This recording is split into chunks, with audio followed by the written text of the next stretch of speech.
What a day. Welcome to the SumerSports Show, live at the trade deadline, which just passed 4 minutes ago. We'll see if any moves that have yet to be reported come out in the next few minutes. But even if that doesn't happen, we have so much to talk about. Some wild moves this year on deadline day, Sam Bruckhouse.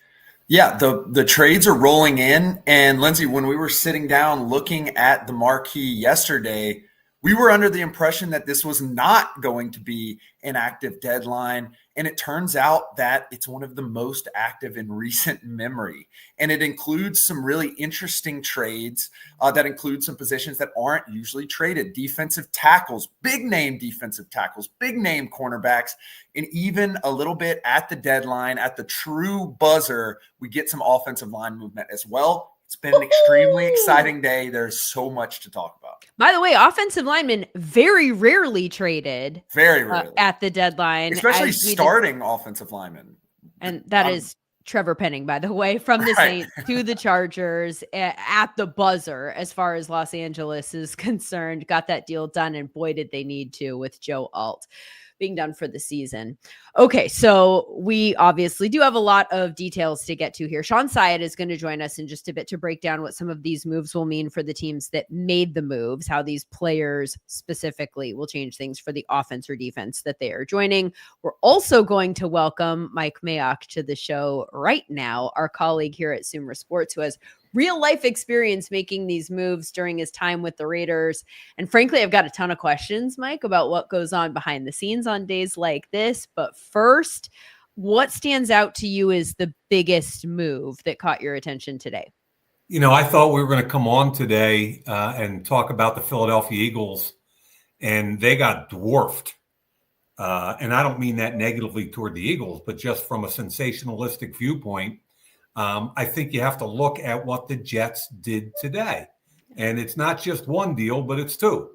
You know, so basically they traded arguably their two best players, you know, and Sauce Gardner and Quinnen Williams, who I tried to trade up and get in the 2019 draft. But they traded arguably their two best players. And if you look at them, they've got now, 5 first-round picks, including their own, for the next 2 years. They got, in my opinion, the draft capital to go after what everybody knows they need, which is a quarterback. And if you're a Jets fan and you've just been kind of mired in nothing is ever going to change here, you could argue that they gave up too much or not. But the way I look at it, there's now hope in Gotham. Yeah, it's hope being because they have the ability to rebuild in the way at the position. I mean, the main position, the position that if you don't have it, you have nothing. And so now they obviously have a chance to go get a quarterback, as you mentioned. There are going to be some Jets fans that are like, did we need to give up all of these guys though? And what if we bring in the quarterback, and what if he is good? And now we don't have one of the best cornerbacks in the league, and we don't have this great defensive tackle. And now we're also looking for those positions. Is there some concern with regards to that for either of the two of you? I would tell you that if you went into this with the blessing of ownership, and let's be honest, ownership has been highly inconsistent with that franchise. But if you're the head coach and the general manager, and you both need to be involved in all this. If you're the head coach, you could feel like you got hung out to dry here unless there is an agreement amongst the owner and the GM that, hey, we're all in this together. This is a massive rebuild now, but we do have the ammunition to go change this thing quickly, but we're all in this together. Did anyone else just sing High School Musical in their head? No, sorry. That was an unneeded aside. But I mean, that's kind of, there's some excitement there, as much as I'd hate to be Breece Hall right now. Okay. Who reportedly, there were reports within the last couple of hours that he was trying to get traded. Right. Well, if you put yourself today into the Jets locker room, you know, you're a one-win team and you just lost your two best players. So where are you for the rest of the year? That's more than a body blow.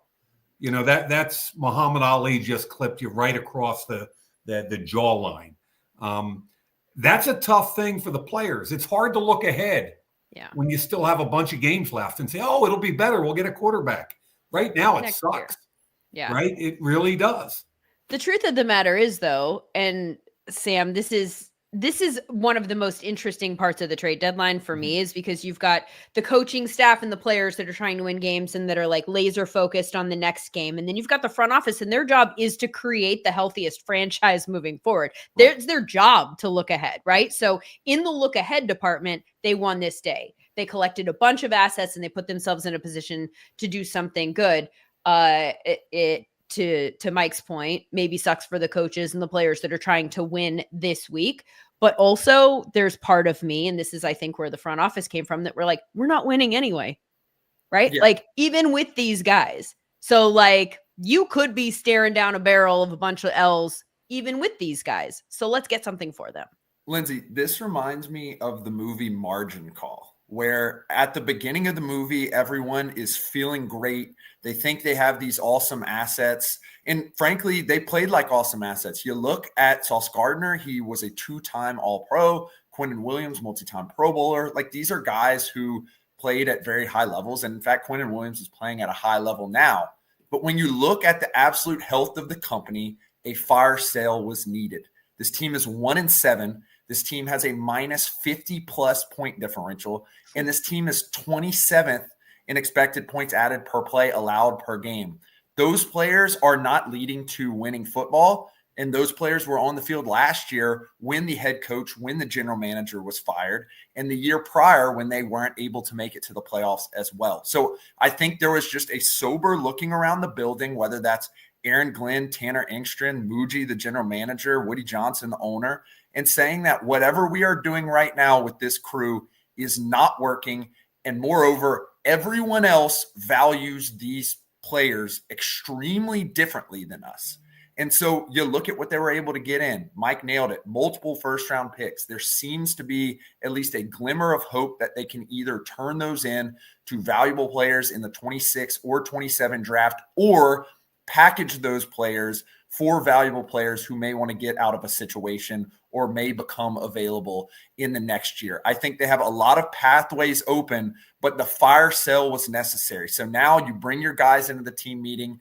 You say, look, they were great players. They did a lot of good things for us, but these are the guys who will be here. And I think that that message may work because this is already a young team. You think of Mimbu, you think of Mason Taylor, you think of some of the other guys on that defense, and those are all young guys who project to be there for several more years, at least as it stands now. You bring in some new guys in the draft, you reset. I think that was the discussion going on in Florham Park today. Mike, he brings up an interesting point about how do you address the team? If you're the general manager of the Jets, what do you say to these guys when you walk into that room, and how not looking forward to that are you right now? Or are you? Can you spin this? Yeah, and I don't know who's going to address them. I'm guessing it's going to be the head coach. In season, the head coach is the face of the franchise, okay? And the head coach addresses the players as a group every single day. So there's got to be a message tomorrow, and it's got to be a powerful one, because as good as all this sounds, okay, in a vacuum, and they got this and they can go get that, they still have to convert all those things into highly productive players. And if you're sitting in that meeting room tomorrow morning, it doesn't help you at all. It might be exciting if you're 23 years old and you're hoping that things can turn around in the future. But for the rest of this season, it's disheartening. It's hard. You're already a bad football team. And even though they got Adonai Mitchell, they got Mazai Smith, who was a talented high pick. They got two kind of talented guys back in the door now. But at the end of the day, they're probably, they're fighting hard to get that first overall pick, looks like to me. Yeah. Oh, what do you know about the class this year, Mike? I mean, we're getting way ahead of ourselves here, but that's obviously part of this equation is they're trying to, amass enough capital that they could put themselves in a position to go get that quarterback. How deep is the quarterback class at the top of the draft? How many guys are there in that group of like trade up in the first round to get them at this point?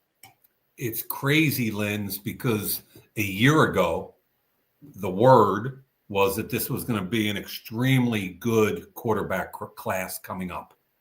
Okay. And the foundation of it was Arch Manning. Right. And then there was Lenara Sellers. And there's the kid that transferred to Miami, Beck, that 2 years ago was probably the first overall pick in the draft. And last year wasn't any good. And there was all these names. And right now there's a lot of question marks. I think Arch is going to stay there another year. He needs reps. I think Sellers, as impressive as a kid on the hoof as he is, I think he needs another year in school. The guys that have actually played really well came out of nowhere. Mendoza at Indiana, really intriguing guy. The Alabama quarterback, who are you? I was doing Caden Proctor, the tackle, this morning, and I kept going, wow, it's a hell of a throw. Whoa, I got to do this kid. So I haven't even done the Alabama quarterback yet, and he's one of the guys. So it went from, oh, yeah, it's going to be this really good quarterback class to right now, it's kind of a crapshoot, in all honesty, heading into it at the quarterback position. In all fairness, it kind of feels like it frequently is at this time of year, doesn't it? Like there's always someone historically who feels like, to people who are just casually, not you, who are casually paying attention, it feels like this guy came out of nowhere, right? Yeah. In the last like 2 months prior to the draft. Cam Ward last year, I mean, that's probably where Sam was going. What were you Sam, you're salivating. You're trying to get in, brother. Yeah, I mean, it's just interesting the way they set up those picks as a result, because they're now going to have the 3 picks in 27, the 2 in 26. And you look at really what's going on, and I think there is an understanding that there will be an opportunity should the numbers and should the scouts come together and really highly value Mendoza, who frankly is a 6'5" guy, went to Cal. Tanner Engstrand has spent the past several years with a 6'5", 6'6" precision passer from Cal and Jared Goff. I think there could be a lot of similarities that they like there.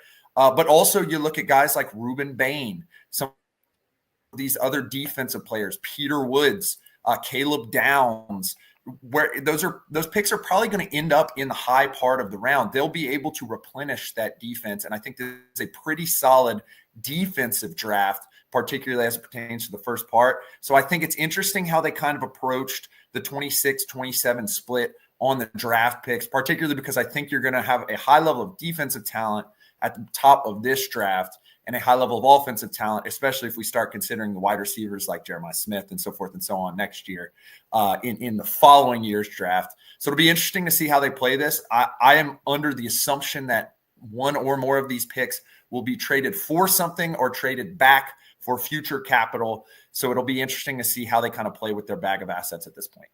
Yeah, and Linz, I think it's too early. And we just gave a quick overview, and that's cool. The draft, like you sent me a sheet earlier today with the draft capital points, which is now blown up. Totally. It's a great point.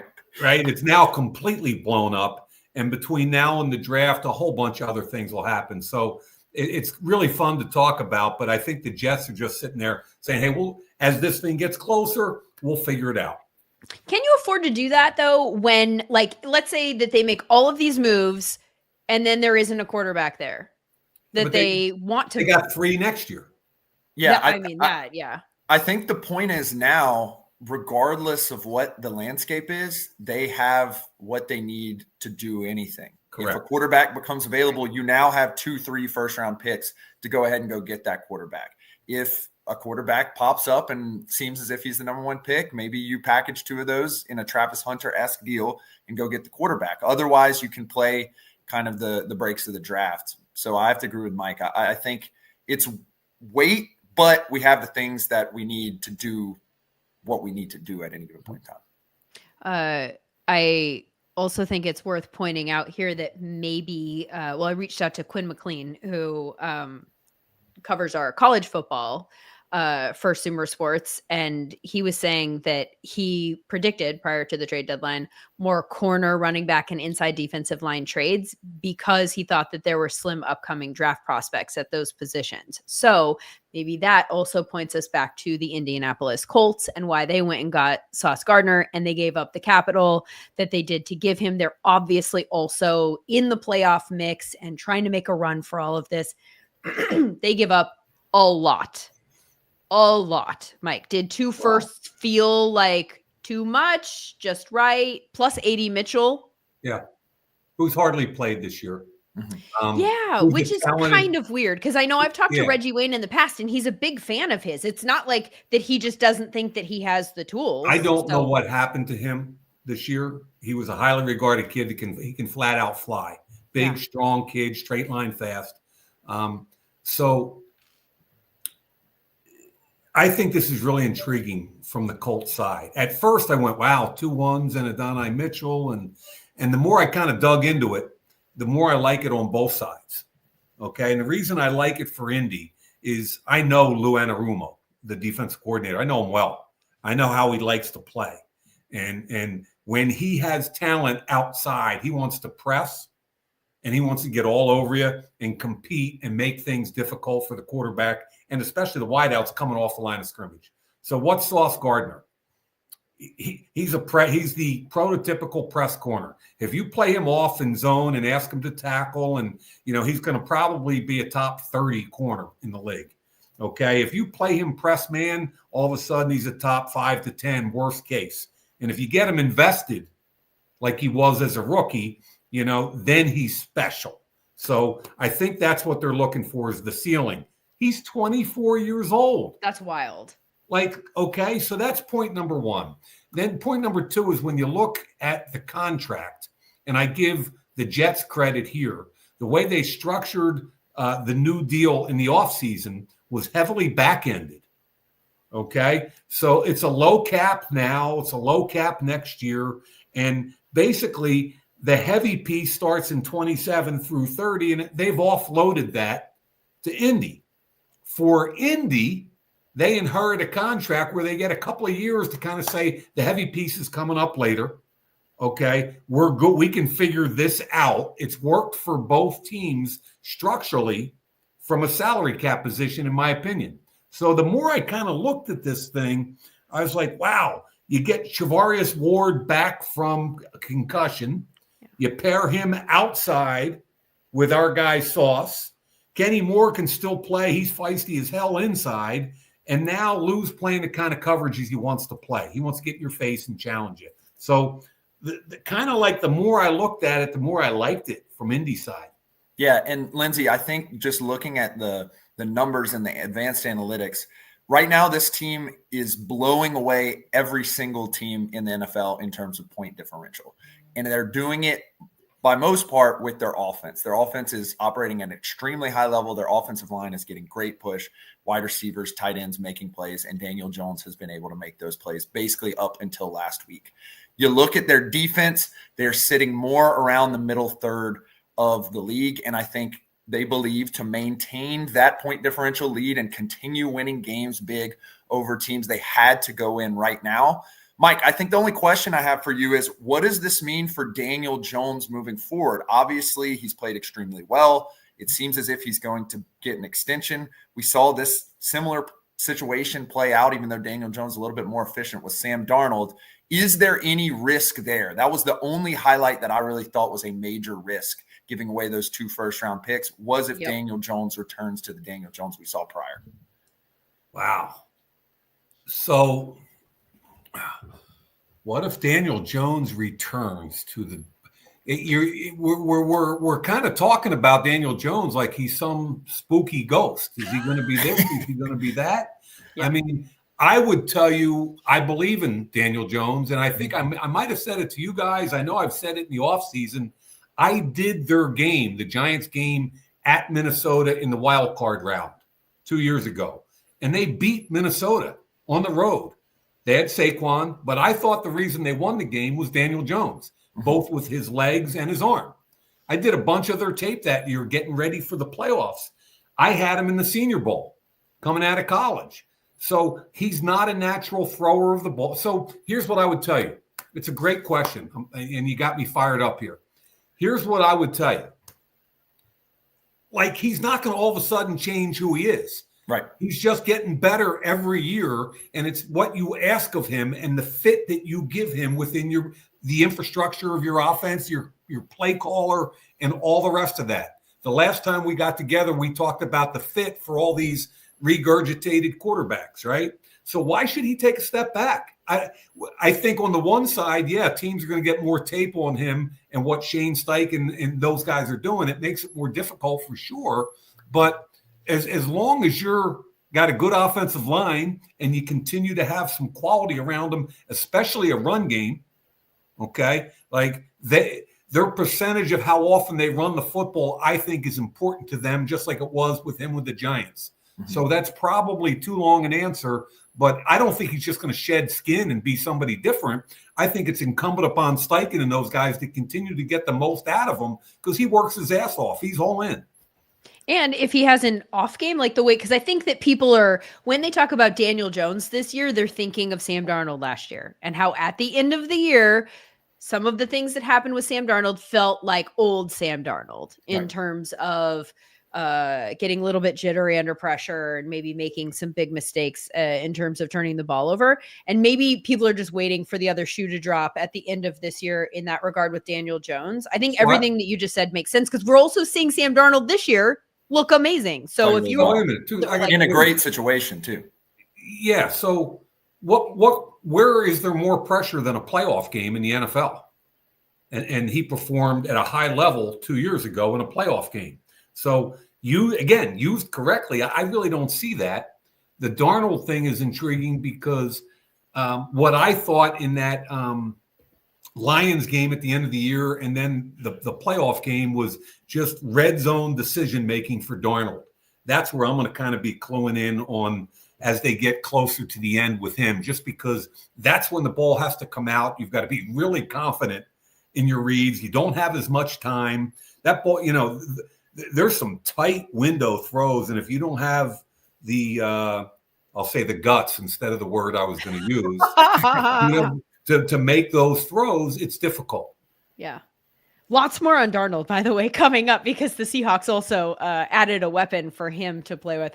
And we'll get to that. First, I want to continue this conversation about Sauce. And really quickly, if you are here with us on the SumerSports show, we are live. Lindsay Rhodes, Sam Bruckhouse, Mike Mayock.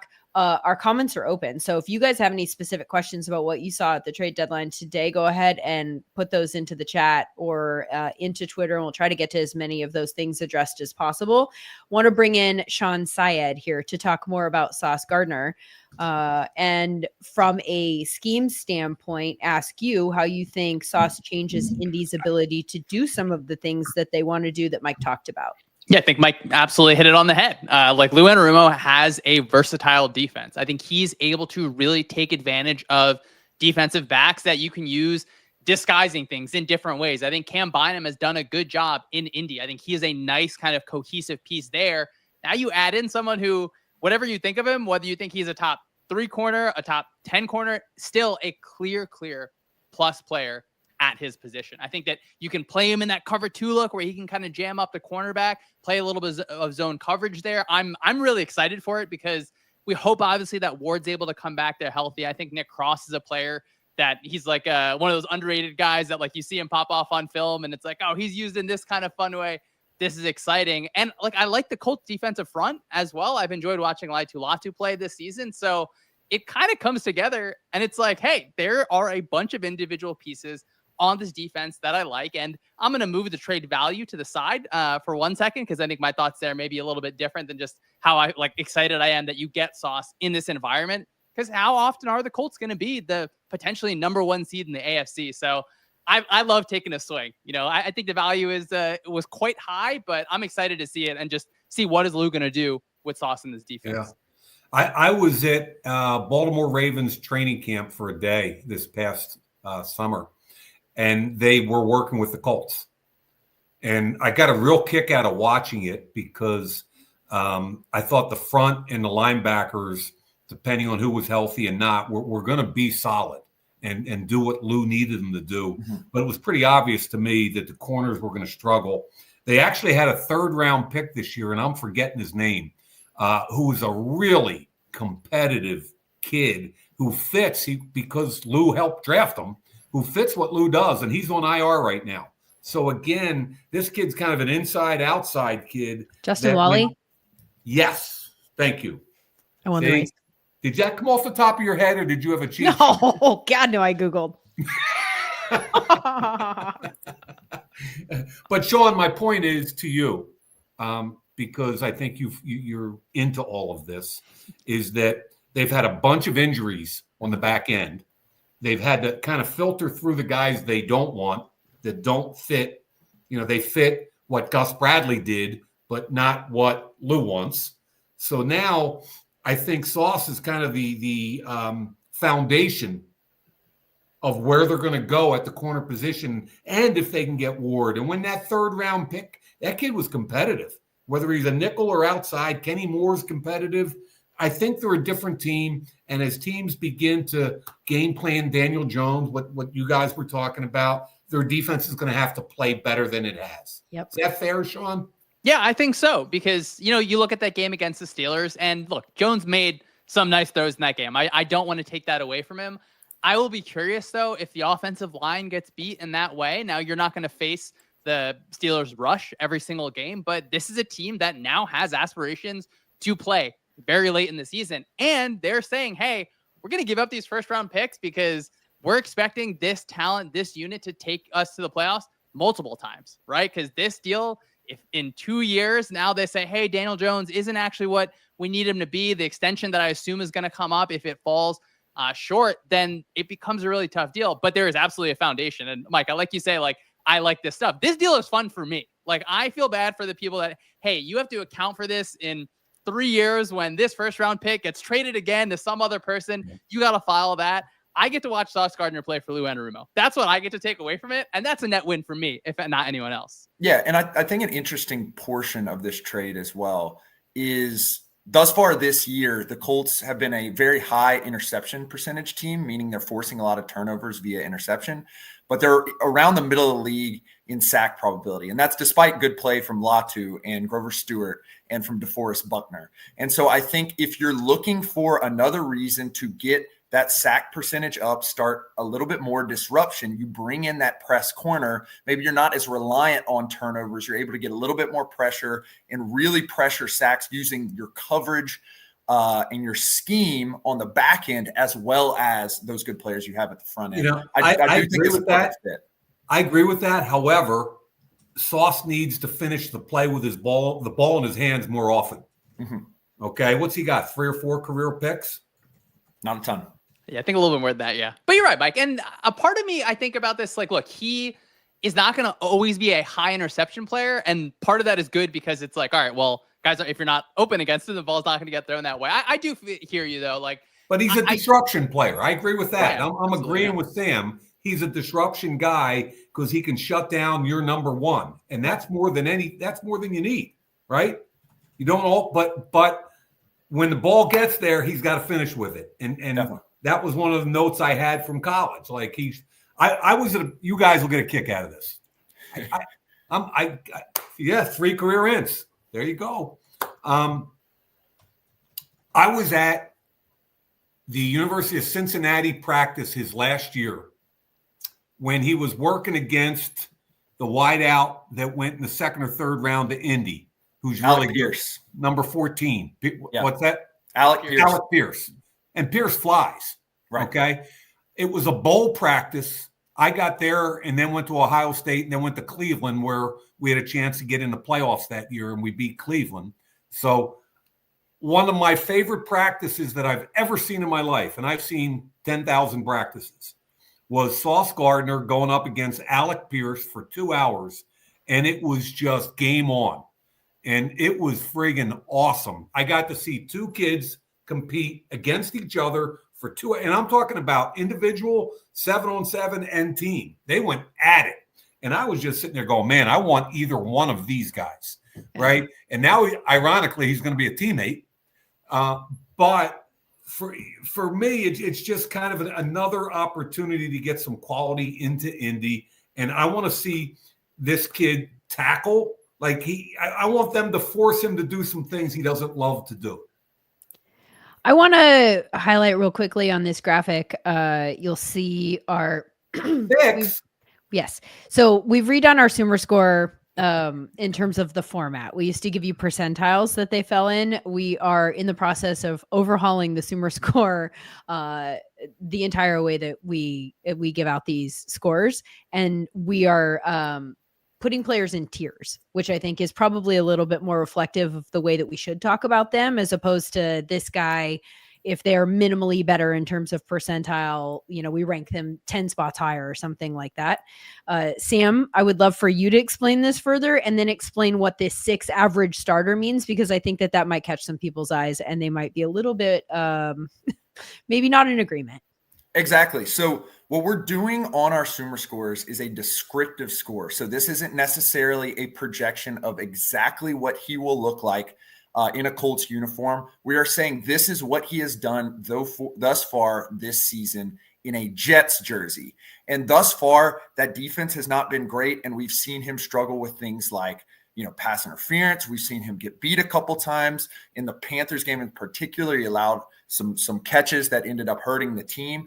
And so thus far, as Mike said earlier, he has not been as engaged and he has not been that level of all-pro player that we saw years 1 and 2. And I think a lot of people saw a lot of the same stuff happen year 3 as well as that season started to go down. So I think, number one, change of scenery is going to be absolutely key. Use case is going to be key. Right now, he is still a plus player, as Sean said, but according to just what he has done on the field as compared to our 10 years of data and as compared to our Sumer scores from those 10 years, he has not had that outstanding of a year, but it has been above average. It has been a plus player.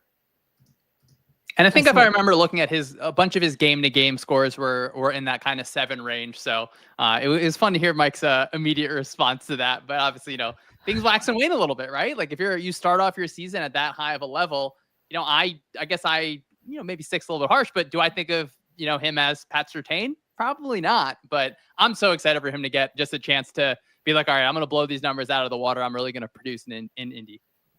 Yeah, and I think the interesting thing with this cornerback position, and I'd love to hear the evaluators' opinion as well, Mike, is that at least as it goes in the numbers, it's very hard to predict year to year. A player could play extremely well for a subset of years, all of a sudden no longer be a productive player.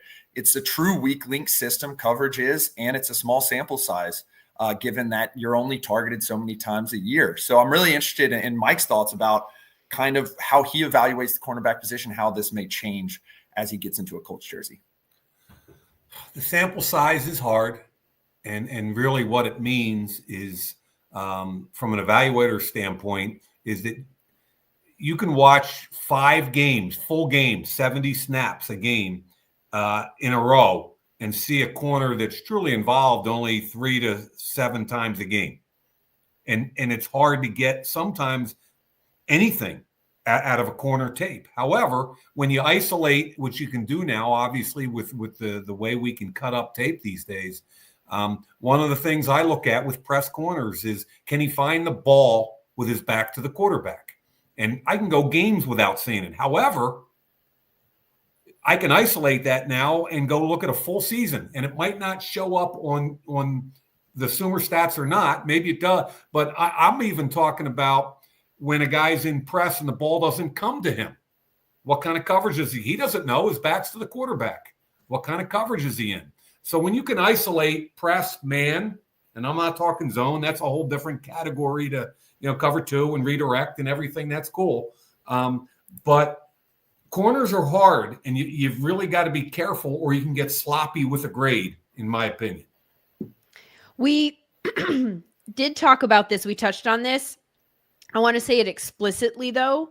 The fact that the Colts gave up their first-round capital to go get Sauce Gardner We've talked about the fact that this probably means that they will sign Daniel Jones to an extension and that he is their guy moving forward. But this does take them out of the we're looking for a quarterback. Right. Like, I just want to say that explicitly, right? Like, this means that they are sold on Daniel Jones moving forward. This is not going to be a Sam Darnold in Minnesota one and done. They've traded away their capital. This is an indication that they have already made that decision, correct? Appears so to me, at least as it pertains to this decision and where they stand in the standings right now. I think this is a certified win now. We think we can win a Super Bowl with this roster decision. Good day for Daniel Jones. I'll say that. His pocketbook, I think, good day to be him for sure. All right, let's move on to another trade here. The next one that I want to talk about, and there are quite a few, frankly, is Rashid Shaheed to the Seahawks. I think that this one is so fascinating for a number of reasons. One, what it does to the Seahawks offense, and I'd love to get Sean to weigh in on that. But two, obviously, it is one of a few moves that the Saints made. Rashid Shaheed is a guy who we know has a lot of speed to his game and will be quite a fit on this Seahawks offense. Let's see, we got a 4th and a 5th in exchange for him, both from this next year's draft. So no 2027. This is 2 picks in this year's draft. That's a lot for Rashid Shaheed. You know what? I think it shows some respect to what this kid's done. College free agent, came in, earned his way, both on special teams as a returner, and ultimately it seems like the more they've handed him, the more he's handled. And it seems to me he's still a young guy with upside, and that's a team that he's going to that needs help. You can't just let Njigba out there by himself getting double teamed everywhere. You know, that's not fair to him. It's not fair to the quarterback. And I really like the Shaheed compliment, especially from a quickness and an acceleration standpoint. I would assume that Jackson Smith and Jigba's target share of 38.16% through 9 weeks of the season is likely to go down maybe a little bit, Sam? Yeah, Lindsay, you took the words right out of my mouth. I think this is a acknowledgement that a 38% target share and a 4.41 yards per route run, which is currently a yard over Puka Nacua, who has been the yards per route run king for the past 2 years, is simply unsustainable. And even if that comes down a little bit, that it may harm their offense. I think we've talked a lot, and it has been a major element of discussion this weekend in the NFL community greater about how they have been getting into heavy personnel to pass. And I think this is another addition to that by adding an absolute take off the top, beat 'em deep superstar in Rashid Shaheed to do that. Now, the question becomes, can he be a little bit more consistent in some of those other positions? I don't know if he's really going to be asked to do so. Remember, Clint Kubiak was his offensive coordinator last year. They were able to do that with Derek Carr through a couple of weeks before Derek Carr got hurt. So I think this is, as Mike said, a vote of confidence from Clint Kubiak in a guy who he has worked with. And if they're not going to do, the heavy personnel stuff, their new strategy is clearly that they want fast pass catchers. Jackson Smith and Jigba and Rashid Shaheed are both strongly in the 90th percentile or up in true game speed, true field speed as tracked by our artificial intelligence department. They are going to have some burners out there for Sam Darnold to get the ball to, and it'll be interesting to see how Clint Kubiak uses them. Sean, what are your thoughts on how he might get used? I'm fascinated by this because we look at the Seahawks and they've had an ineffective run game so far. They've been awesome out of 12 personnel, 2 tight ends on the field, only 2 receivers. At the same time, you have, Cooper Kupp hurt. You have Horton really emerging in a situation where it's like, all right, this guy's a good receiver. Like, he can absolutely be a part of your offense. Shaheed, look, I feel like I almost have blind eyes for him. I love watching him play. Like, I really, really like watching him play. And I think he's going to be such a good fit in an offense where, Sam, I'm glad you mentioned, Clint Kubiak has familiarity with him. We saw against Washington on Sunday night. Okay, a team wants to lean a safety towards JSN. Of course they do, because JSN is freaking awesome. You want to make it a one-on-one track meet on the backside with your cornerback against Rashid Shaheed for like 10 snaps a game? No, absolutely not. You do not want to do that because he can just beat you over and over in that specific way. So I was thinking about this earlier. Is it, hey, we're going to see 11 personnel because we feel comfortable with Horton? Maybe it's just like unexpected pass situations where if you cut up Darnold splits, the one where he's a little bit lower is like late down kind of passing. So, maybe it helps out in that situation. But, Horton's not the same sort of burner that Shaheed is. I still think that there's enough of Sam Darnold pass attempts, or maybe there'll be more pass attempts to just kind of go around. But I really like the fit. I think it gives you more optionality, where I think the Seahawks have thrown like 50-something passes from behind. Like, they're going to be in situations, maybe against the Rams in 2 weeks, where we need to get an extra receiver on the field, be in a positive passing situation. So I don't think that, maybe the fantasy crowd says, oh, this ruins this for JSN, lower target share. Horton emergence is going to go down. To me, that's just less interesting than you have another real weapon for a team that it's like, this could be one of the best teams in the NFC. And in the draft capital, I feel like for every trade, I feel like you guys are giving up a lot of resources, but I really like Shaheed as a fit here. I'm excited to see it. I think, Sam Darnold is just going to keep on throwing those moon balls. It's going to be a positive thing for the Seahawks offense. I got two things for you. One is manufactured touches often go unnoticed with these kind of receivers. Creative offensive coordinators finding ways to get him touches, whether they're jet sweeps, motion in and out of the backfield, choice routes out of the backfield on linebackers, whatever it takes, try to turn a play into a punt return for this kid. That's point number one. Then point number two, I was happy you brought up Horton, the Colorado State rookie. I believe he went in the fourth. I got in a bunch of arguments at Sumer last year because I had a second-round grade on him. I love the kid. And I thought his quickness, his ability to get in and out of breaks, his toughness, his blocking, I really like the kid. And he's come along a little more quickly than I anticipated, probably because he had to. So all of a sudden, bringing Shaheed in, I think, makes them all better, more cohesive, more opportunities, and it doesn't put as much pressure on Horton or Smith and Jigba. One of the things that we talked about last week when we talked about the Seahawks and the 12 personnel and the multi-tight end usage and all of the things that this did, that it feels like they get in ways that maybe some other teams don't as much, is that it's all about getting you in the looks that will lead to the most optimal outcomes for them for the passing game, frankly. Right. And they run the ball a ton and they don't run very efficiently, but that's okay because they run the ball a ton. And so the defense has to account for that. And then they can get the looks that they want for the passing game, which is the most optimal way to move the ball down the field. This feels like just another way to be versatile and get the defense into manipulated looks that benefit you. No? Right, Lindsay. I think the fear, if I were to be planning for the rest of the season, and I'm one of the best teams in the league right now in terms of point differential, wins, I have a great defense, I'm throwing the ball really well. My fear is that teams just stop respecting the run at all and start trotting out nickel against AJ Barner and some of these other guys when they're on the field. And I think this is a move that distinctly is built to counteract that. When teams do go to nickel, you're going to have to guard Rashid Shaheed. You're going to have to be really, really fast with that nickel, even if it is a big nickel type body. And that's going to be really hard for teams to do, particularly when they are motioning Jackson Smith and Jigba all over the field. So I think this was a very prudent move for them, and taking a real look at themselves and saying, look, we're not running the ball that well right now. Teams will adjust. This has become a topic of conversation. People are not just going to ignore it and continue doing the same thing over and over and over again in the National Football League. And so we need to add to the quiver right now to make sure to counteract the second order effect of what we have been doing to teams. Question regarding Sumer and numbers. So if memory serves, last year, 4 teams ran the ball more often than they passed it. And 2 of them were Philly and Baltimore.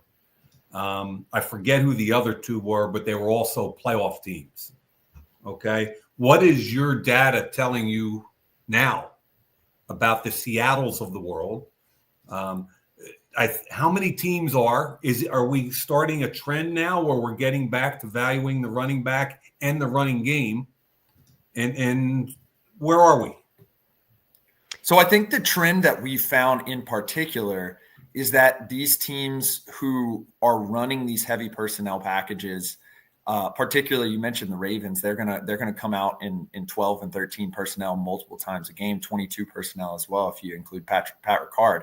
Yep. It's less of a question of are they running more because they're trying to get obviously they're trying to score every play. They're trying to get effective plays every play, but they're opening up the passing game using these heavy sets and using the ways that they like to run. I think it's when you look at really the efficiency of running versus the efficiency of passing is always going to be better, but there's a certain equilibrium that has to be reached at some point. At some point, defenses are just going to trot out, dime, and if you're not going to run the ball. And so I think these teams that have effective pass catchers and have versatile attacks are going to be able to run the ball. But the real key is they're going to be extremely efficient passing the ball as well. And that's what we saw from the Baltimore Ravens last year.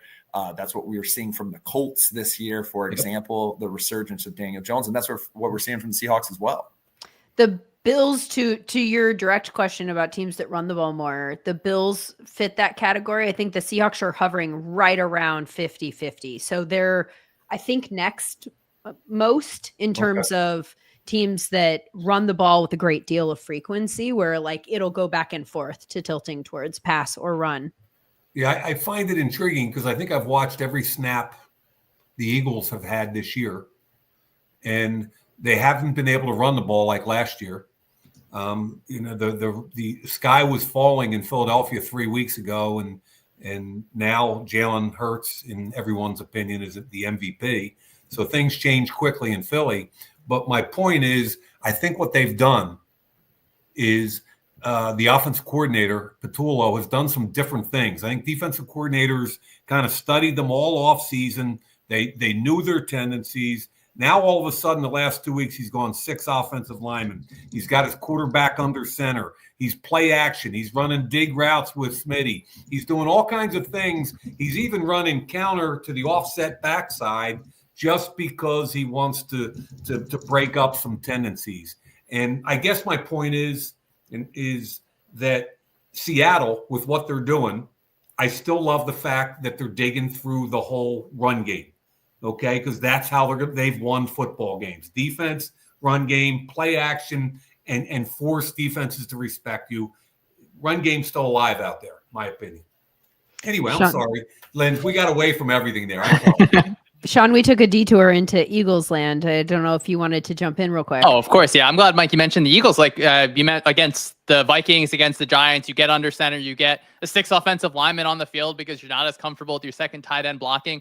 Really, really good additions. And I think a recognition of last year, every single snap, the Eagles offensive line was able to bulldoze people. And now the offensive line looks a little different. You don't have Mekhi Becton at right guard. Tyler Steen, I think, has done a good job in that spot. He's not that just like massive, like, how is this person even a human being? This person is so large. So it becomes a little bit of a different run game. I really liked against the Giants. You get into that pin and pull type action. You're fighting against an attacking offensive line. I cannot wait till Monday night to see what is your plan off the bye week against the Packers. When you have Micah Parsons, you thought he's out of your division, but you're still going to have to see him this year. I'm really excited just about what they're doing because it felt like the last 2 weeks, you're figuring things out by doing the things that you said. You can change things on your offense to make things hard for the defense. Now, will I sit here and agree and say, oh, the Seahawks are winning by running the ball? No, I don't think that's true. But I think for the Eagles, where you're not able to generate explosive plays on the run to start the season, what's your answer for that? Really good job over the last 2 weeks by Kevin Patullo. And Mike, I have to be open. Like,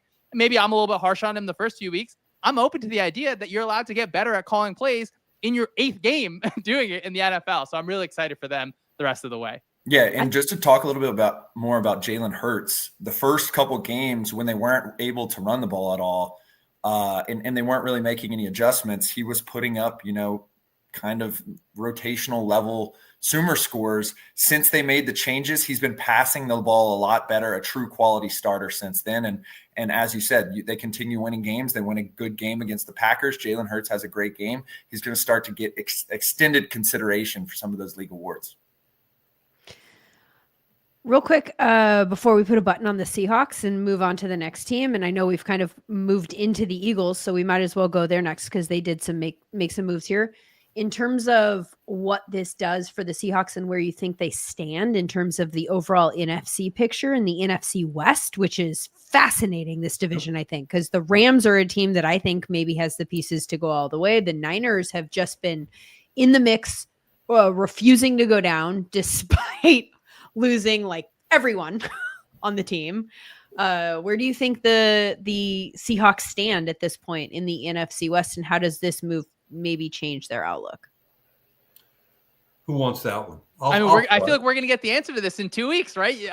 Do I get to reserve judgment on this until they play the Rams? They really, really wiped the Commanders. Like, I really, really enjoy seeing a team totally take care of business. Like, that is a sign of, okay, this is a team that is for real. And I think as I dig into it, between them and Indy, I keep doing the like, well, how much do I like really, really fully believe in this team?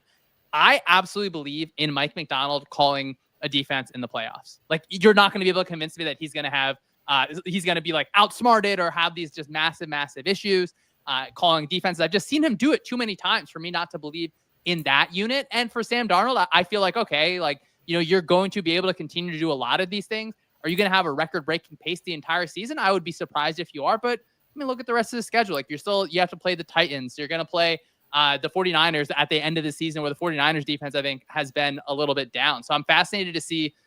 We still get 2 really good games against the Rams. I think the Seahawks are hosting one on a Thursday night in late December. So I would love to give no answer to that, because we're going to be able to see where it's going to fall.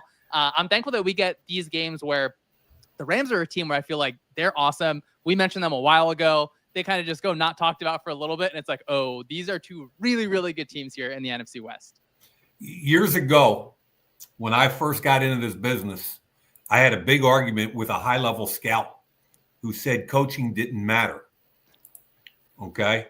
And it was all about players. And it kind of is all about players, right? But I'm a coach's son, and he and I used to get into it all the time, in a good way, arguing all the time. He ended up with a different team and a bad coach, and I got a call one night. He's like, oh, my God. I take it back.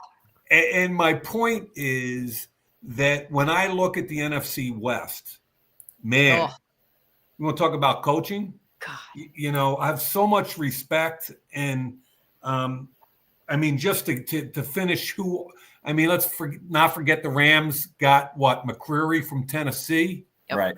And San Francisco, I think, got Keon White from New England. In my opinion, both solid players, not flashy, but solid depth pieces that are going to help both of those teams. You just talked about McDonald.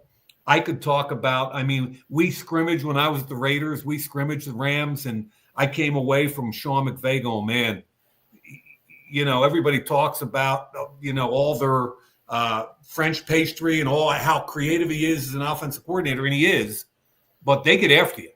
And it starts inside out. Their defensive front is awesome. They work hard with their offensive line and physicality. They run the ball downhill. Then you get to San Francisco. I could say all the same things about them, both sides of the ball. So I think that's a really well-coached division. Mm-hmm. They've never been afraid to make moves at the deadline. 3 of the 4 teams did. So I'm excited to see how it plays out. Yeah, the NFC is going to be an absolute bloodbath. You're talking about the Rams, the Seahawks, the Packers, the Lions, and the Eagles are all teams who are somewhere around the top 10 offenses and defense is about expected. Yeah, we're ignoring our Buccaneers over here. Yeah. Or right now, they're looking great, but they're not even we're not even talking about Tampa, because these 5 teams are doing so well, and even Tampa's in the mix. And you throw in the Vikings, who look good, and the Bears, who have have a winning record as well, or who are also in the NFC North. It's just an absolute bloodbath. When I was playing at Tulane, Coach Fritz had a saying where he's like, "We become bowl eligible first. Then we win our conference. Then we go win a bowl game or win a national championship, do something like that." I think the moves from the Seahawks and from the Rams, you mentioned McCreary, Mike, were both moves that they just got to win their division first. You got to be able, if you're the Rams and the Seahawks and you have virtually the same point differential difference. You have virtually the same expected points added difference. Like, you are neck and neck, and it is an absolute dogfight to win that division. That's not even mention the 49ers, who have a pretty good win-loss record themselves and are doing very well despite having a ton of injuries all over the field. So this is an absolute dogfight. I think that moves had to be made. The top 3 teams in that division all made moves to make sure that they are well equipped to compete in that division in the NFC West. And so it's going to be interesting to see how that plays out, because they all seemed like moves distinctly made to ensure that they can beat the 2 or 3 other teams in their division. But then also, when they get to the playoffs, like, whoever is the last team standing, the AFC, if you go look at the teams that are in the playoffs right now in the AFC compared to the teams that are in the playoffs right now in the NFC, it's way heavy lopsided towards the NFC in terms of the strongest teams in the NFL. I mean, there are teams that are in the playoffs in the AFC that you're like, they're okay, and in the NFC, it feels like that is, you look at the top 7 there and you're like, yep, those are the teams. Those are all very, very strong teams. And I don't know which one would take it. Like, you could go top to bottom and any of them could win one of those games. Let's touch on, because I know Sean has to go. I want to touch on the Eagles and the moves that they once again made at the trade deadline. And I think that there's, to a degree, I want you to hit, Sean, the specific people and the moves that they've made. But also just broadly, I want to point out the fact that they just continually do this. That this is, I think that is one of my main takeaways about the Eagles at the deadline, is that Howie is always in the mix. He is always looking for small ways to optimize. He is always looking to upgrade and make a move. He's never static. They're active consistently all year long. And I feel like that is a big part of the reason that they're in the position that they're in. Yeah, it's such a positive for the Eagles, where I think someone could say, oh, well, Howie Roseman has a lot of job security, so he does this. And I think Jeffrey Lurie would say, well, Howie does all this, and therefore he has this job security, and he's really earned it. So a great thing where, like, for a lot of these general managers, right? I know Mike knows this. Like, it's not just, oh, this one move is how we're going to judge you from the outside, maybe, but it's like, what is your body of work, right? For the Jets, for example, we're not going to be able to fully evaluate this for a few years. For the Eagles, you can see, okay, there's a clear plan that, hey, when we let a bunch of these guys walk, we're not going to just sign a ton of players, lose our comp picks. We're going to be able to benefit from this down the road. We're going to be able to make these trades that give us these extra picks, because we never know when something's going to be available. So for this trade deadline, you get Jair Alexander from the Ravens. You get Michael Carter from the Jets. You get, of course, Jalen Phillips, that big one from the Dolphins. For Phillips, I really like the fit. Obviously, Phillips has played with Vic Fangio before. The Eagles edge group, they literally need more guys to take snaps there, because they've had a bunch of injuries there.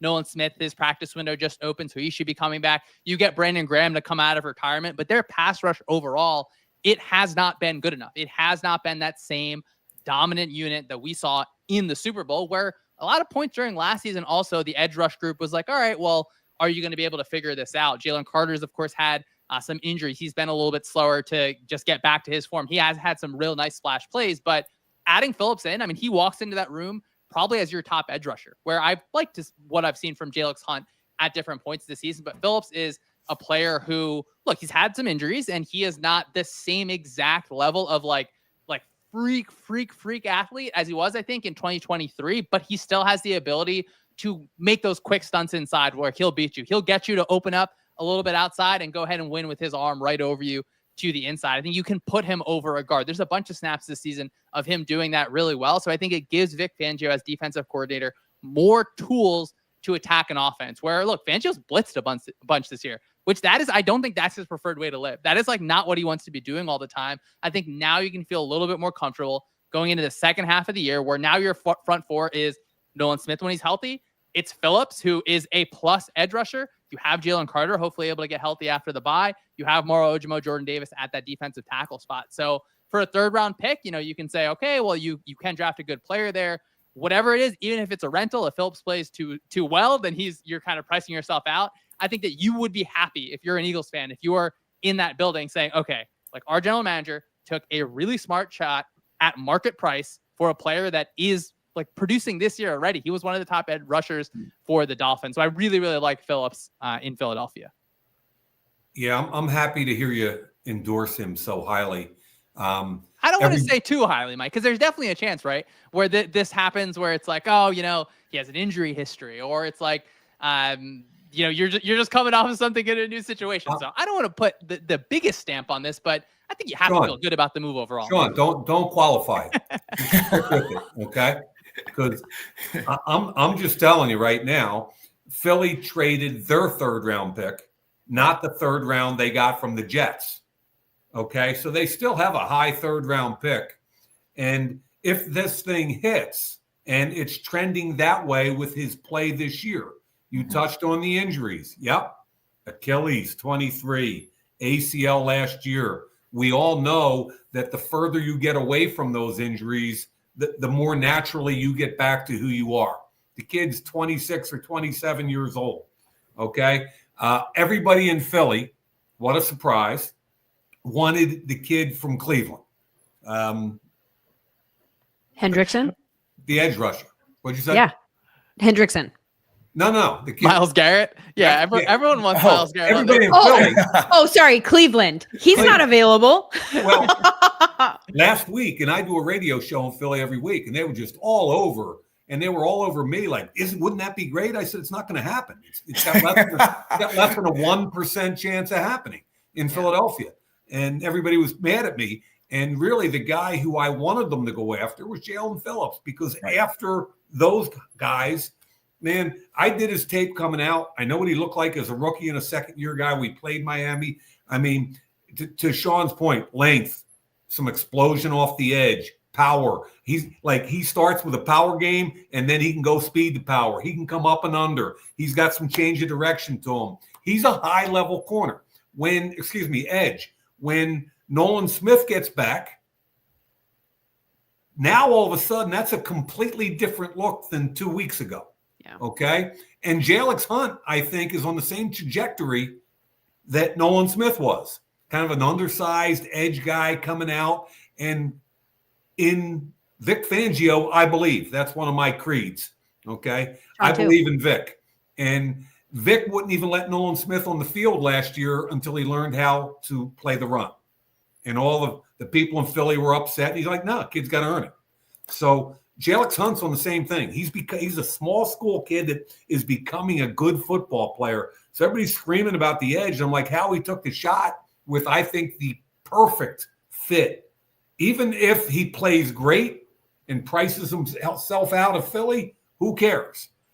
Okay, and Howie will probably find a way to keep him anyway. I mean, so I think I'm all. They got Tank Bigsby, and that wasn't at the deadline. He just had 100+ yard. They traded for him in September.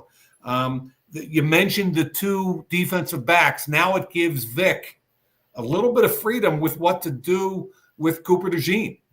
Right. I think he felt some pressure to kick him outside. And that's when Michael Carter came over, everybody's thinking, now he's going to make the move. But Cooper DeJean's one of the top 2 or 3 nicks in the league. Do you want to move him outside? He might not have the same impact.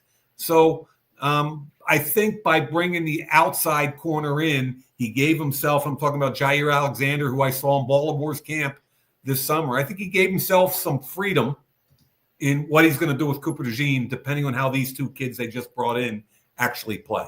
Yeah, some great AI meeting the eye points that Mike and Sean pointed out.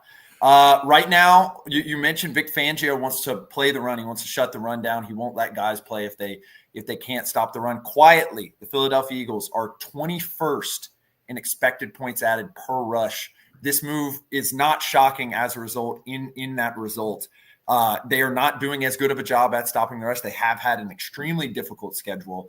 But they definitely want to shore that up. And what better person to come in than Jalen Phillips, who currently is amongst the Max Crosbys and the Myles Garretts in terms of SumerScore in his ability to stop the run. And so I think you add that level of player to a defense that really asks a lot in the run game from their edge rushers. You get Nolan Smith back, we're going to see that number start going up. You add in the pass rushing upside as well. That brings his total SumerScore for the season to around a Pro Bowl level performer. You're plugging an excellent player into a team that is quietly underperforming their standards of being one of the best defenses in the league. You start to catch some breaks in the schedule, and this move could be a really, really great addition to this Philadelphia Eagles team. Obviously this year for when they're trying to contend for a title, and in future years.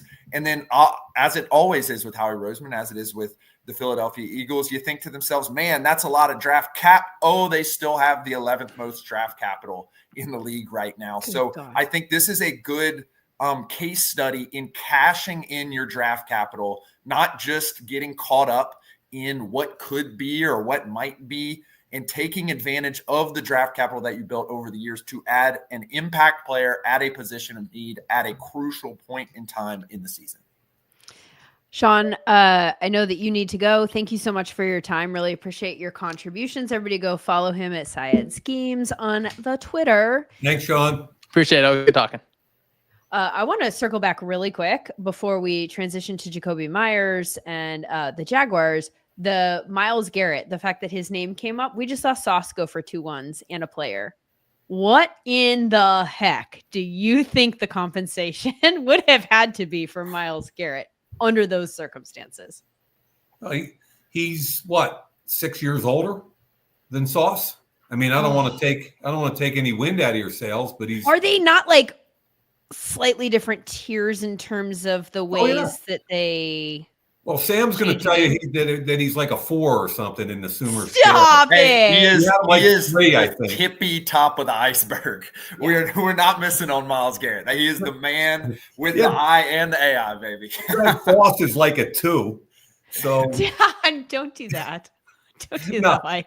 No, Lynn, you're. I mean, I watched him play Philly 2 years ago in the summer when Cleveland came in. You know, Stefanski's a Philly guy, so he came in, brought his guys here, and like the problems he caused Philly's offensive line when they were at their peak, he was unbelievable. Like I just watched his stuff going, wow. I mean, Jordan Mailata on this side, Lane Johnson on that side, and it was you know, it was fun to watch. And he's still in his prime, and I don't know what he would get. Yeah, a lot. Trey Hendrickson, I'm a little bit surprised that he was not traded today. Is anyone else in that camp with me here? I am. Feels like, yeah, you're surprised that they didn't move him? Well, I was, especially when they lost the other night. However, when you look at that division and everybody's telling you that, you know, the Ravens at 3-5 are now the favorites, you know, despite the fact that Pittsburgh has, I think, 5 wins. I think if you're Cincinnati, you're kind of going, it ain't over, you know. So how big a seller are we really going to be here? They're minus 78 in scoring differential. Yeah, it's brutal, but I think what they're buying into is the ability of Jamar Chase and T. Higgins and their ability to keep an offense basically by themselves in the top 5 or 6 of the league. And like Mike said, I mean, this has been a brutal stretch for the AFC North. Other than for the Steelers to a certain degree, they've remained sort of healthy throughout the season. It's a weird division. You can slide into the playoffs. You trust in those guys on offense. And right now your hope on defense is that Trey Hendrickson can continue to produce as he has been producing in the past. Another weird division down south in the AFC. You've got Indy coming out of nowhere in terms of what people thought in the preseason. In the 1 seed currently at 7-2. And then you've got Jacksonville hovering right around that playoff or no playoff line in the 7 seed right now, 5-3. They go make a move with a very banged up wide receiver core currently to bring in Jacoby Myers. So they give up pretty good degree of capital. It's a 4th and a 6th, both from 2026. He is about to become a free agent at the end of the year. You could probably make the argument that this is maybe an overpay based on the circumstances of not knowing if he's going to be around past this year. I feel like this is an interesting one. I'm on the bubble about this move. I can see why they made it, but I'm not sure that I would have. They're in the playoff mix right now, as I said. and the Chargers spot looks a little tenuous now that Alt is out, but they did make a move to bring in an offensive tackle that we'll get to. Schedule doesn't look that tough for Jacksonville. Walk me through what you think their frame of mind was making this move and whether or not you think it was smart to give up that capital for somebody who's maybe a rental. Mike. So you're a first-time GM and head coach. And if you think back to draft, who made the biggest news on day one of the draft, moving from 5 to 2 and going up and getting the two-way player, Travis Hunter, who's now on IR with a concussion, I believe. Is that correct? Yep. Yeah. Correct. So you're losing a wide out here with Hunter. You're not afraid to swing. I was really impressed with a new head coach and GM not being afraid to make that move back at the draft. So they've already shown what their attitudes are. They're not afraid. So in their minds, they're firmly in this thing. And, they made a move where they traded corners about 3 or 4 weeks ago with Cleveland. And they got the corner that they felt fit their scheme a little bit better. Tyson Campbell, right? A little bit more of a long, fast press guy. They traded corners, which to me was not, hey, we're not going to be a playoff team. That was, this kid fits us and we're offloading some salary, but we know we got a free agent contract coming up and we'll handle that. And then all of a sudden you say, what do they need? Well, Jakobi Meyers is, I think, a really solid wideout. Is he flashy? No. Does he do all the little things, catch the football, move the sticks? Yes. So when you look at their quarterback who's up and down, who's he going to trust on offense? And I think this is the kind of guy that can come in and earn some trust and respect and really help them move the sticks offensively. And I don't mind the draft capital, even though most GMs, historically, that's what we all say. It's too much. I don't mind the draft capital because they're firmly in the playoff hunt. And I think that'd be a big deal for all of Jacksonville under a new regime to flip that thing all the way around and end up in the playoffs. Yeah, I think this is a stabilizing move. I 100% agree with Mike. You look at the analytics of where Jakobi Meyers stands in things like yards per route run. He's solidly on that wide receiver 1, wide receiver 2 border. He has shown an ability to maintain a level of target share that is right around that wide receiver 1 or wide receiver 2 level. We've seen the regression of Brian Thomas Jr. for one reason or another. He started to look better in recent weeks. And I think you look at the premium positions of this team. They trade for Greg Newsome. They have 2 pretty good edge rushers, Hines Allen and Travon Walker, who are pretty solidly in the top of the league amongst starters. You have some tackles that you believe in, and Trevor Lawrence is your quarterback right now, for better or worse.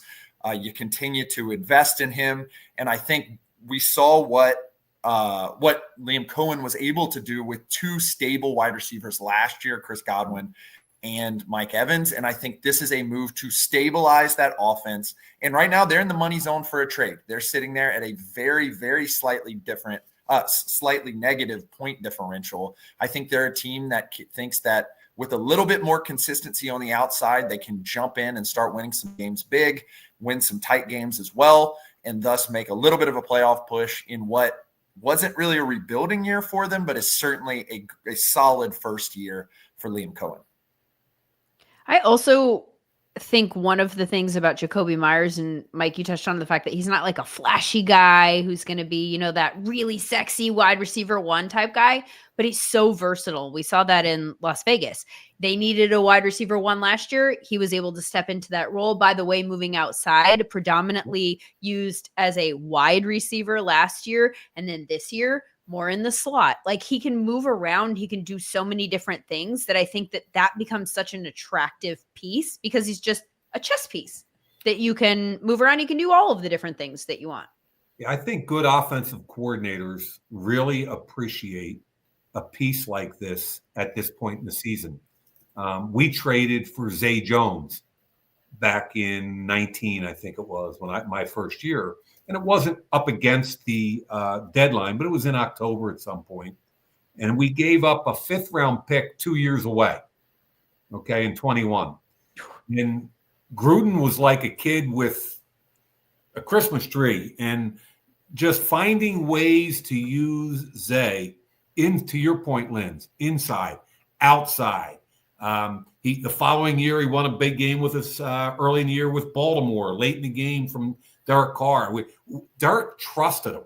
Yeah. Okay. And it wasn't that he was ever going to be a number one, but when I tried to re-sign him, I mean, New England paid him bigger than we were going to.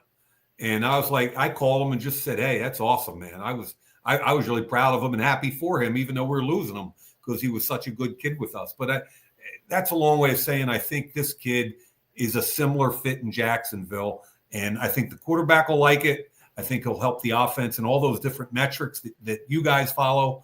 And I think it's really a good move for the Jaguars.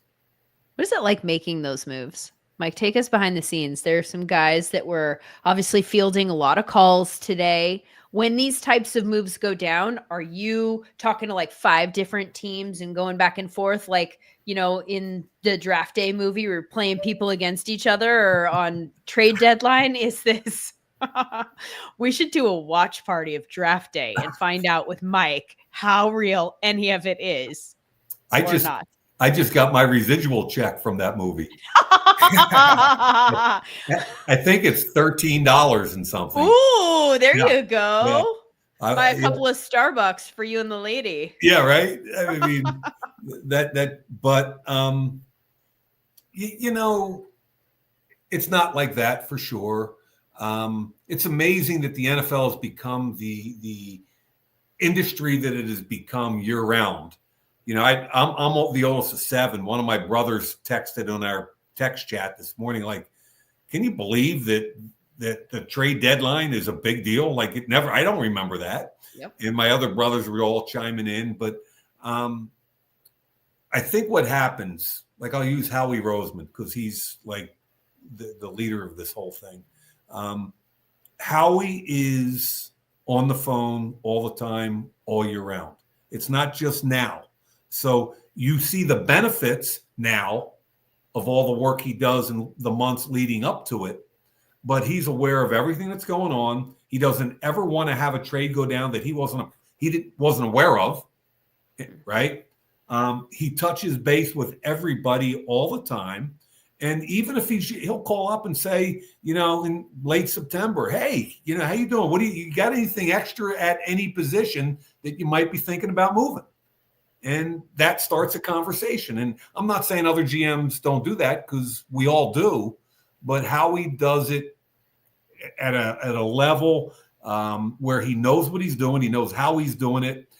So really your pro scouting staff is setting the table throughout the fall and trying to target teams that might have good players at a position that we need. Okay, and the other scouting departments are doing the same thing with us. You don't know if you're, quote, going to be a buyer or seller and all those kinds of things, but you're just trying to set the table early. And then I was kind of surprised today that there were so many moves made at the last minute. Yes. And some of those things were, like I had down on some of my team needs thing, like Detroit edge. Yep. Pittsburgh wide receiver. Buffalo had injuries to Ed Oliver and Hoyt, this past week. Those are hard. All of a sudden, those injuries come on Sunday, and you got a Tuesday 4 p.m. deadline to backfill that. I thought it was impressive, some of the teams that did that in a short period of time.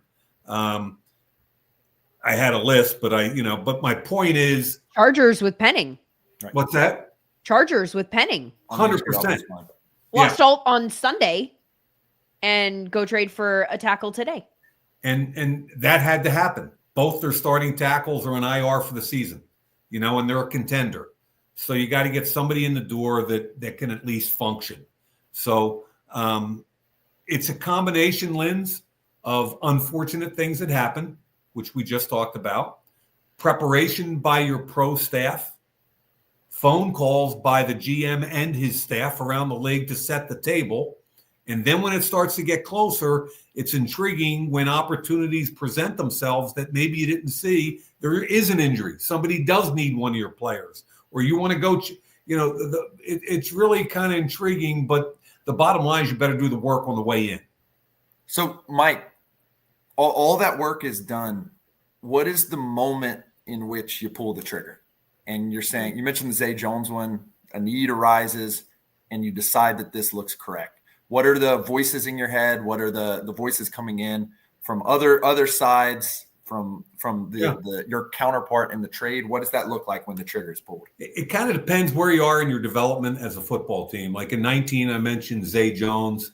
We also moved Garyon Conley, who had been a former first-round pick in a prior regime. We moved him to Houston for a 3 in October. So we made 2 moves, one an acquisition, one a disposition in 19.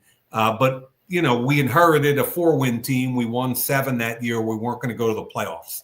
So it wasn't like there was a ton of pressure to go get anybody. It was just more about, okay, we got Zay. We love Zay. And he filled a need we needed just to be competitive. We thought we could keep him for another year or 2, which we did.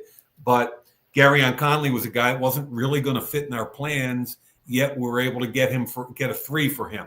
So you're working real hard, but you pretty much know that you're just trying to look ahead a couple, 3 years, right? In 21, I worked pretty close. We became a playoff team in 21. We won 10 games. It was the Raiders' second playoff team in 21 years. Side note, I got fired 2 days later.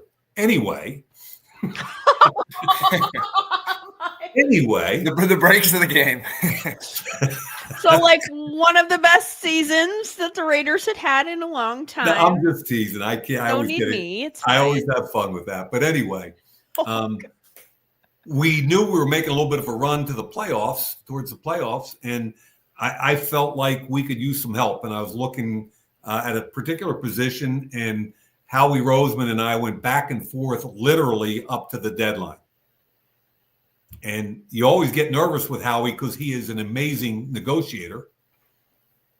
And you don't want to give up too much, but you're looking to try and get somebody that might help you. So anyway, it was to your point, the question you asked is that's a delicate. The 2019 ones I thought were kind of easy. The 21's a little different. You're giving up some significant draft capital to go get a guy that you think can help you that year that might only be a rental for 7 or 8 games. And then you could lose them. So, that really comes down to, okay, first and foremost, the personnel department, where are we on this guy? And how do we feel we can handle this? What are we about as far as what we're giving up? What's our draft prospects look like if we give up this piece? Then you're going to your head coach and your position coach and kind of closing the door and say, I can get this guy potentially. Usually coaches are all in when you can get them a guy and all out when you want to take a guy. Yep. Because their job is to win Sunday and nothing else, right? And that should be their focus. But you've got to kind of get a plan. You can't just go acquire a guy without a plan on how you're going to use him, play him, bring him into his new unit, look at a rotation, get him up and ready to play quickly. So all this stuff is going through your mind, the personnel mind, then you got to bring it to the coaches. And once you get there, sometimes you have to go to an owner, sometimes you don't, depending on what the relationships are. But at the end of the day, those are the major factors that go into it. A couple of things that I want to ask you that I think are things that I hear people on the outside talking about around this time. 2 words, actually, tanking and showcasing. I'll break them up into separate parts. The showcasing thing, that's something that always comes up around trade deadline prior to like Rashid Shaheed. Perfect example, right? Well, they targeted him a lot this week. Are they showcasing him for a trade? To which I sit where I'm sitting, I'm like, you're not fooling anybody. Everybody in the NFL knows who these players are, but this is a word that comes up every year in every sport around trade deadline time. And I'd like you to weigh in on whether or not that's actually a thing. So what do you think would happen to me if I walked into John Gruden's office and I said, Coach, look, you've been working your ass off all week for this game, and all the targets that you have for Chris Olave, I'd like you to slide over to Rashid because I want to take a receiver away from you. But don't worry, I'll get a 4th or 6th round pick next year. Would he have kicked your ass, literally? He would have literally, I don't know if I could have beat the door closed on the way out. And again, that's what the way coaches should think is I need players to win games. Showcasing, I mean, if a guy gets some extra reps just before trade deadline, that's one thing. But to try and say you're going to highlight a kid over another, like, no. Tanking. Do teams, like, how would you, if somebody was saying, oh, the Jets are tanking? Yeah. Because they traded these players away. What would you say to somebody who said that? I look at tanking to me is a dirty word. Mm-hmm. That means you're intentionally trying to lose games. That was when supposedly the Miami owner told Brian Flores that I'll give you $100,000 per game if you lose the games. That's tanking. Yeah. Okay. Strategic team structure is a whole different conversation. And we went through it we beat it to death earlier on the show, that the Jets have a plan. Okay. And the plan is 5 first-round picks. They picked up a second. They picked up 2 existing NFL players that are Mozzie Smith and Adonai Mitchell. And guess what? There's a plan there. Okay. Will it affect the Jets this year? Potentially, but they've already only won 1 game, right? So there are 2 different ways to look at tanking. One is really bad and a no-no in my mind, and the other is we're just trying to get better over time. Mm-hmm. Yeah, coming up in the basketball world professionally, I had clients that I had worked with where they were traded as a part of a team trying to quote tank, where in basketball it's a little bit more blatant just because of the way the 82 game season works, so forth and so on, the playoffs, so et cetera, the way the draft works. And he was also part of a finals team who was adding folks at the trade deadline as well. And I think, as Mike said, the key item here is like you got to get your looks on your young players. Like, you don't want those guys to tank, you want them to go all out. And I think that was a really underrated portion of the Sauce Gardner and the Quentin Williams trades is they get Mozzie Smith and they get AD Mitchell. And those are 2 guys who they can add to their quiver for potentially a low price. And all of a sudden those can be impact guys at positions of need. And I think that's a really underrated portion of those moves. Yep. And how teams are actually approaching this and across sports is that you're trying to rebuild starting with the young guys that you like, and then you use those assets down the line. And Sam, it's a really good point. And it is a real conversation to Lindsay in an NFL building regarding a GM and a head coach, where depending on the building, the GMs are usually pushing for the young guys to get a bigger look, right? As the season goes, and head coaches, again, I'm a coach's son. I kind of get them. They trust. They want to play the guys they trust. And who do they trust? The guys that have been there before and done it, right? So typically you're pushing your coaches to get your rookies a look. Now with the Jets and some of the other teams that have made some moves, it opens a door for a kid, a 3rd-round pick, or somebody who has gotten nothing but special team reps, and you're going, okay, cool. Now we get a chance to see this guy live reps, a good run, 6, 7, 8 game run. Let's see what we got. So, Sam, it's a really good point, and it's fair. Well, Mike, we talked yesterday and you were like, how long do you think you're going to go here? And I was like, an hour. And you went, an hour. And I kept you an hour and a half. So yeah, you told me 40, Lynn. So I did. I tried to talk it down. I am a lying liar. We're doing good, Lynn. We're doing good. I know. But, there was just lots to talk about because I, like you earlier today, thought we were going to be talking more about the moves that weren't made. And then all of a sudden they were all made. Some big moves. Yeah. All of these guys. Kind of cool. Thank you very much for having me, guys. Mike Mayock, you are the best. Sam Bruckhouse, wonderful data and analysis as always. Real quick, just want to tell everyone who is watching that if you have any more questions about the players that moved today and how they fit into their teams, you can go to Sumer Brain SumerSports.com/SumerBrain and ask it whatever deep data question you're interested in. Like, for instance, I went and asked about where Sam Darnold ranked in EPA per deep throw, knowing that there might be some deep throws coming up here with Rashid Shaheed being so speedy in JSN. And what do you know? It told me he is, in fact, number one. So started, it was light outside Mike's window. Now it's dark. Oh, wait, there's one more question that I do want to ask, because we did get a question in the chat from AJ who wanted to know, and I think this is a good question. Will Sauce play this Sunday? Team leave for Berlin on Friday night. How does that work in terms of turnaround, Mike? Yeah, what's today? Today is Tuesday. He's probably there now or shortly. I think they'll have a package. I'm not sure he's going to play every snap because of the nuances of all the stuff they're doing. But I think whenever they're going to get into a coverage or a blitz, or it's a little bit of a tell for the offense, but who cares? I think he'll have a good feel for certain defenses. And when they're in those defenses, he will play. And I think they'll try and get him. It's different to me than Brandon Graham coming back to the Eagles, who has been off the field all year. Like, Brandon Graham needed 2 weeks.